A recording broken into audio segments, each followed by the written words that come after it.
human on the internet is a matter of identity. Quite a lot now, and even more in the future. But to what extent has the internet become a carrier of identity, and what is digital identity, and why is this important? To discuss these questions, please join me in a little thought experiment where we travel 30 years back in time to meet the young Bo behind me, to explain to him what will transpire over the next 30 years with regards to digitalization, the internet, and identity. Back then in 1989, young Bo is in his 25th year, and he has already been working with computers for a couple of years, so he will be able to grasp what it is that I'm going to tell him. Remember that in '89, there was only very few that were using personal computers, and what you see here is a portable computer version 1989. You would need a trolley to transport it around. It weighed 10 kilos, and it was totally offline because there was no place to get online back then. The internet was in its early infancy and known by virtually no one, and less than 2% of the population in Denmark had a mobile telephone. It was a completely different world compared to today. Here is what I would tell young Bo, and I'm sure he would be listening very carefully. Over the 90s, the usage of PCs becomes commonplace, and a global infrastructure will be built that eventually will connect all computers in the world. It will be called the internet. During the following 10 years of the zeros, something called the World Wide Web will emerge, so to speak, on top of the internet.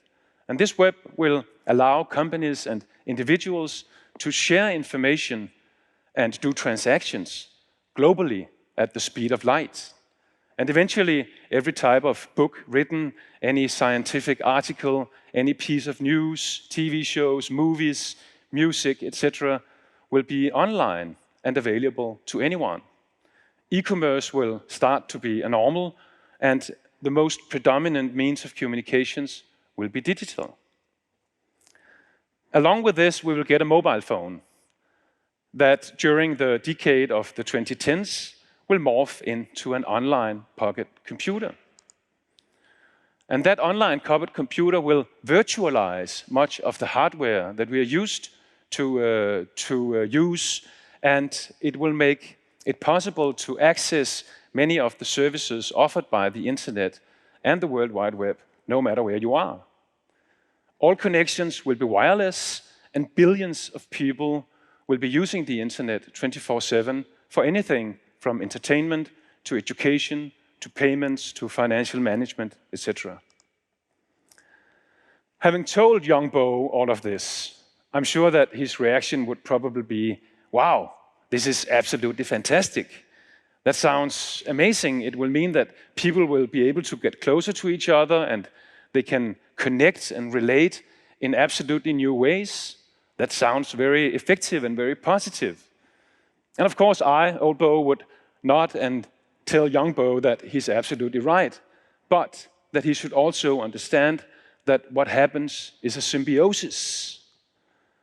It is man and machine coming together to an extent where the internet becomes so entrained in our life that it starts to become indistinguishable from living life itself. And that our reliance on the handheld computer becomes almost total because it virtualizes not only hardware and processes, but also our relations and our identity. And that to an extent where many people would feel a huge loss if they were not connected and online. One could say that the internet becomes a part of our consciousness, both as individuals and as a collective, and as such a part of our identity in the way that we use it to manage our various identities as professional, legal, and social entities, and the many, many relations that spawns. We all become nodes in a gigantic network that will serve us with many critical services. I would also have to explain to young Bo how people would have entered into a number of complex legal agreements with various large internet companies, giving these companies the right to their personal data, to the information they produce, to their networks and their relationships, and allowing these companies to censor them, or even totally cut them off without that having any repercussions whatsoever. The companies will be allowed to read our emails, to monitor what we search for and what we read on the internet, and they will know what we buy and sell. They will know our friends and preferences and habits, and will use that information to push advertising towards us. They will also be allowed to sell our data to others without telling us, and will make a huge business out of it and become some of the world's most valuable and powerful global corporations. Of course, at this point, young Bo is going to pull my sleeve and say, while all the other stuff you said was absolutely fantastic, what you just said is preposterous. It's absurd, because it won't happen. Nobody is going to accept that, and I certainly wouldn't. And I, old Bo, would have to stop the conversation right there, wipe the mind of young Bo, so that I can stand here 30 years later to address the very same subject. Because young Bo did concede, and he did click accept and entered a dozen of legal binding contracts that he doesn't even know what says. And so did you, ladies and gentlemen. It happened incrementally, and we were told that it was a fair price to pay for free internet services, and perhaps it was. So is this a problem? Is there reason for concern? Well, I do believe that there is, because the digital environment has become such an integral part of our true identity, and because a symbiosis has happened, so we cannot separate from this any longer. Obviously, identity as such is a huge subject with deep existential and philosophical implications, which by itself is a strong reason to be serious about it. We all do spend a lot of time maintaining our online identity, especially through our networks of relations, being professional or social. So in the context of the digital world, I think it's important to understand that identity is becoming more and more virtualized, and therefore more and more critical to be aware of. In Denmark, we already have quite a high degree of digitalization, and we already have digitalized our legal identity. You all know NemID, but also most of us has a digital professional identity, and most of us has a social identity as well. So in Denmark, we can already see how identity and digitalization comes together. So, what is the solution to this? How do we ensure that people themselves can gain more control of their digital identity, their relationship networks, and their data? The answer is blockchain, or more precisely, that part of blockchain that is called self-sovereign identity, or SSI for short.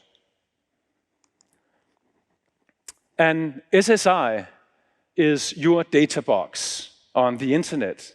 It's your safe place.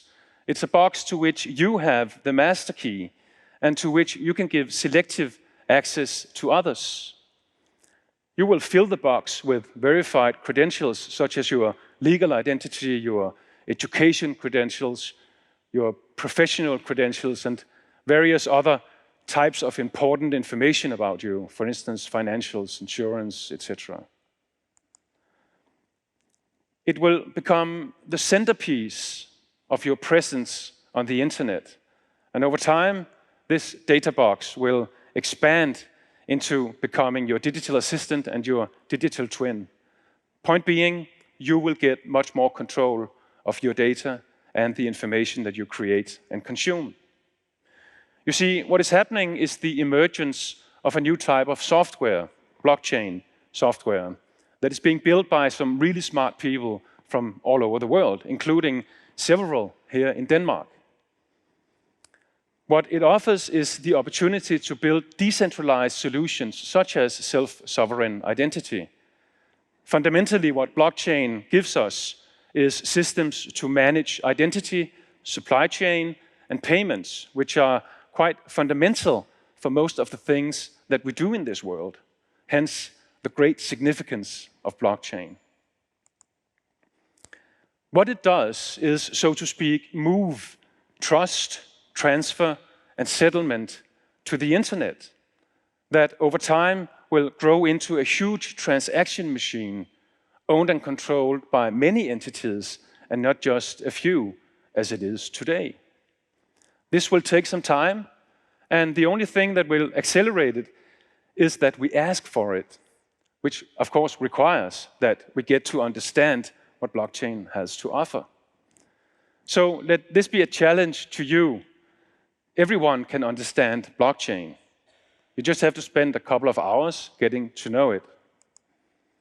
Actually, if you study these 6 words or concepts, you will understand the deep profoundness of blockchain and why it is the next generation of the internet.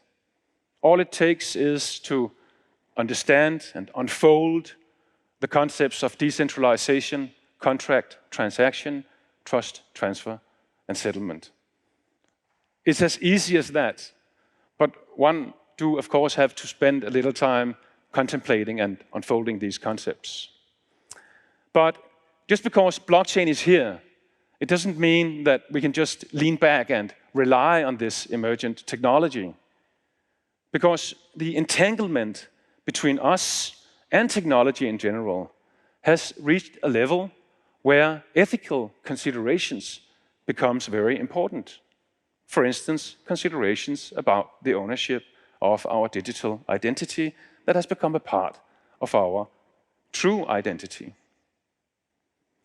So, as digitalization becomes deeper and deeper, we have to consider this, and as with anything else ethical, the responsibility to contemplation and action lies with all of us, including you, ladies and gentlemen. So, I hope to have awakened your curiosity about identity and blockchain so that you can create your own informed opinion on these very important subjects. And hopefully back up the process that we are in the beginning of right now towards creation of self-sovereign identity and data ownership, if for nothing else, for the sake of our children. Please remember that curiosity is the mother of informed opinion, so please stay curious. Thank you.